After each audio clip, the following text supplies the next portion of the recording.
Hi guys. Hi. Hello. So I'll start with you, Faye. So Okay. Vel, Yes. she's a bit of a warrior. Yep. She's kind of done everything, and she's seen things that her cousin hasn't seen yet. Yeah.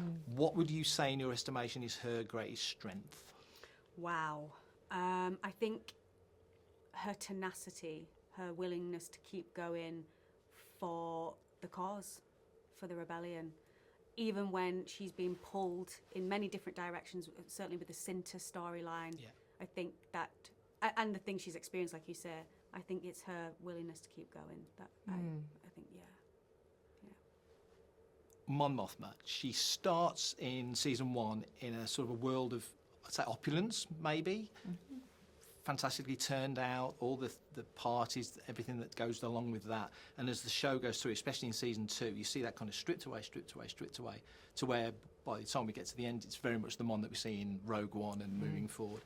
How interesting was that for you to sort of detail that, not decline, but sort of the change from one version of Mon right down to where we see her at the end of it?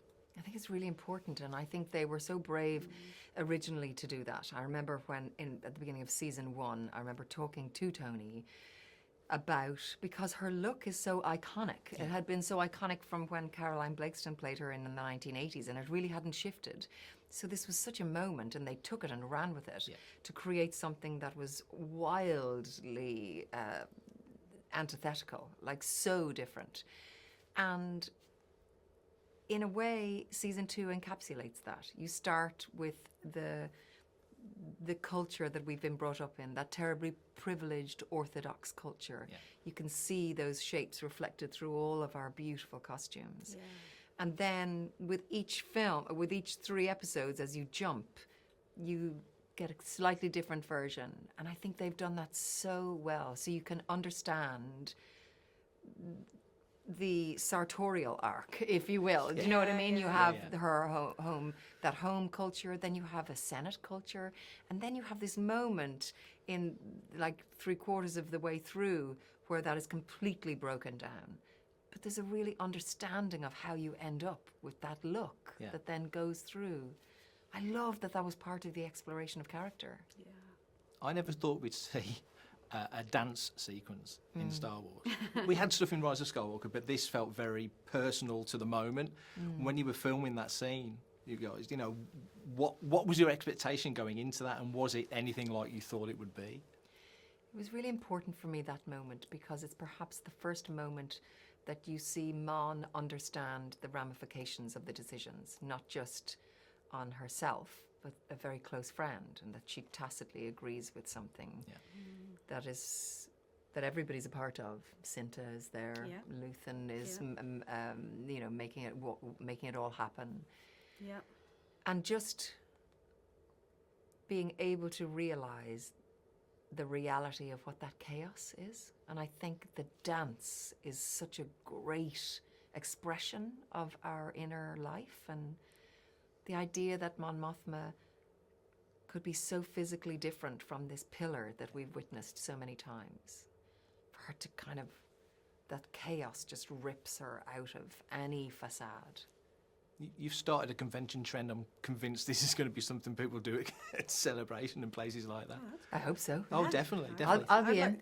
We'll join in. No, you're coming. Okay, I'm coming. Come Yeah. There you go. With this season, it's broken down into sort of 4 blocks, 4 chapters, as Tony says. So when you're, you know, playing the character, you're going into that first block, knowing that the second block is going to be a year later, and you're moving that character forward. As an actor, how interesting is that to sort of know that when you come back on Monday, you're a year later in the timeline, and you're stepping things forward? Yeah, it is interesting, and I think it's testament to the writing, because it's rich and it's deep. So even though there is a year's gap where we don't see on screen, you still got the ability to know exactly where you're going, that it's written well enough so that you drop straight into it, and you know, you do your own kind of workings at home, and have your little secrets that you bring with you to the next film, if you like, each 3 episodes. So it's an unusual way to work, but it was good fun for sure. Different, It's also really clearly different because it does jump a year. So sometimes it wasn't just even from the Friday to the Monday. Sometimes, because we're working in different, what's it called, the units, different units at the same time. So you'll go from this unit to that unit and back to that unit all in one day. So you jump a year and back. But because it is such a specific time, it really helped. Like, this is a weekend.